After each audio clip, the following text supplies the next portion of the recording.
ஒரு சூத்திரன் பிராமணனை எதிர்த்து பேசினா அவன் நாக்கு அறுத்தே ஆகணும்.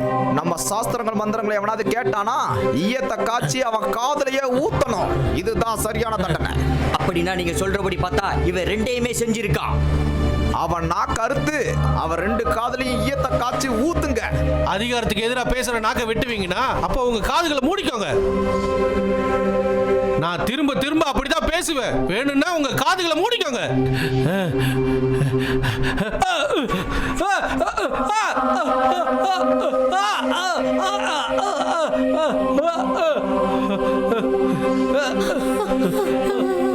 என் பிள்ளைக்கு என்னாச்சு?